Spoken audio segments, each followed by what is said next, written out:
Did you find yourself feeling influenced by what was going on? Because you really, all along, have marched to your own drum and walked down the aisle alone. No, I never thought that. I know that I was breathing the same air that everybody else was breathing, and you couldn't help. But you stuck with the landscape, is what I mean. Stuck with the landscape. I tell you what happened to me in 1963 in Italy.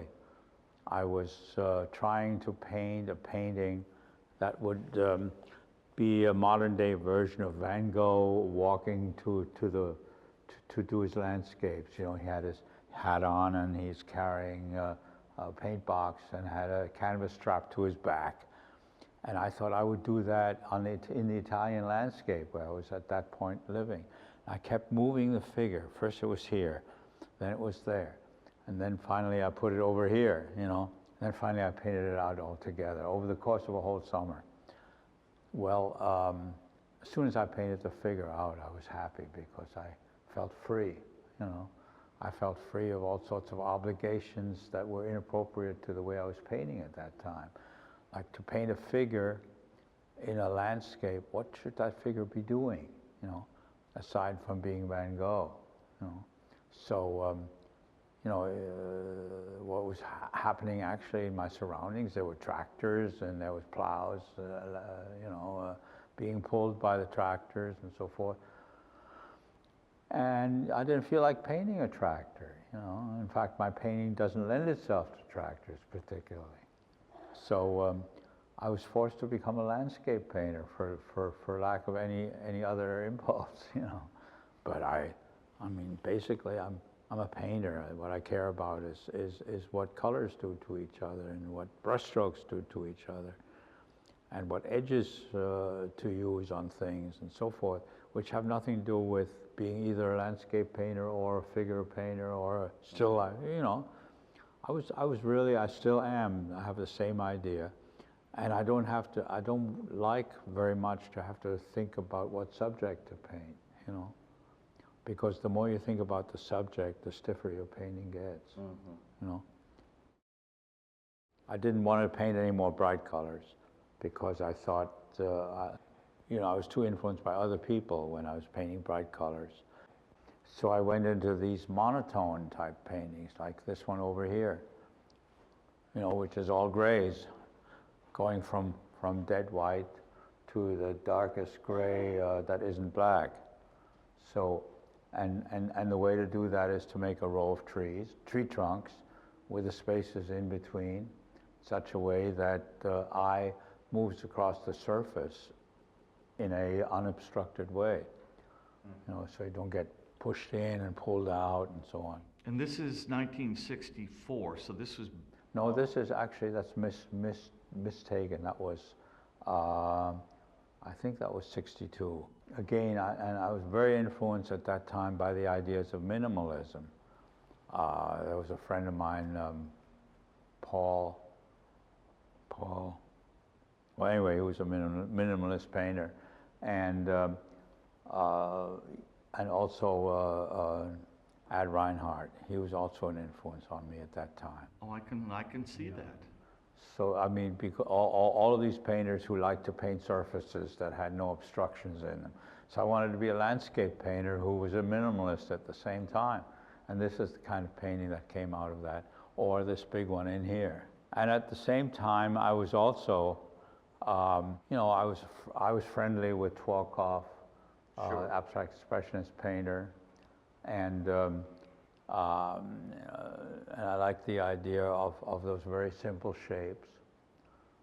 So that's where this painting comes from.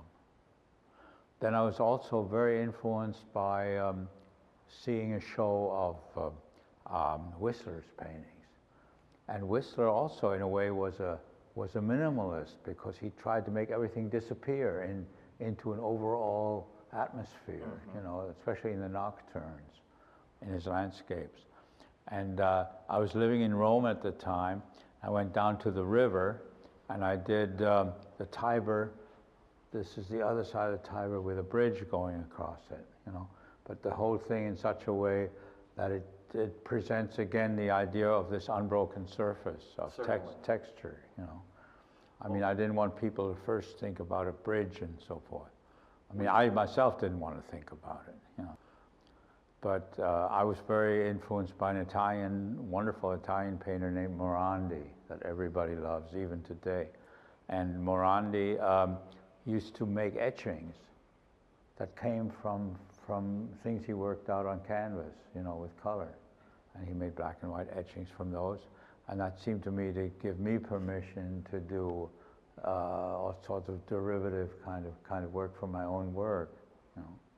And made me... Well, I often remember when I've been in the studio that I'll be admiring a painting and you will say to me, well, I want to keep that one because I think I want to feed from it, use it to work on another one, a larger version. And then sometimes you also need a painting just to be, if you like a painting that you've done, you need to keep it around to help your morale, you know.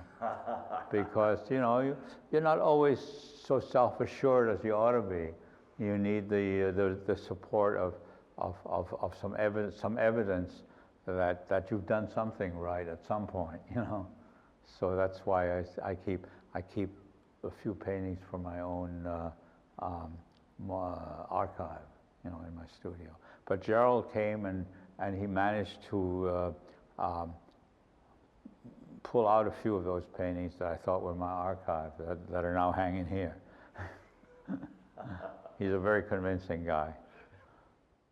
Well, I went back to Italy and I won a Fulbright scholarship. First to be in Milan. And by that time I had a small daughter who was 2 years old, and she constantly had respiratory problems because you know, the air pollution in Milan is so terrible. I don't know if it still is, but it was then. I think it still is. And so we stayed there for like one season, and then got out and took an apartment in Rome.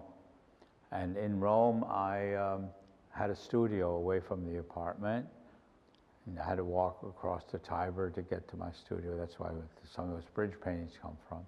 And in my studio, I made this painting here, which, believe it or not, hung in the Nixon White House for a while. They borrowed it. They didn't buy it, they borrowed it. I think they thought better of it. It's too sloppy. It's too nasty to be a Nixon painting, you know. Now, how does this painting of cypress trees relate to the one in the other room we looked at that's a little more formal and structured? I think they're about the same time, really. It's because I constantly try to keep a number of things going at one time. I've never thought much about making a style or making a consistent product, you know, that would make a Sure. very coherent show, because I don't have to. I'm too talented for that, you know. You're right. Well, you're also, I think, an all over the canvas painter and an all over the studio painter, because I've seen you go from one corner of a canvas to the next and then go to another painting. Oh yeah, I like to keep a number of things going at one time because I get bored very quickly, you know, especially if a painting doesn't take shape and gets me angry at it. You know, after a while I express my anger in the painting. If that doesn't make the painting take shape, then I put it aside and try to forget about it. But then a little later, you know, maybe months later, you turn it around and you see, well, there's one or two things that can lead you on to a new phase, and you take it up again. So I keep, in general, I keep about a half a dozen paintings going at one time. Many of them in totally different approaches. And different points of completion. Yeah, and of course different, yeah. Like I say, in different stages of undress.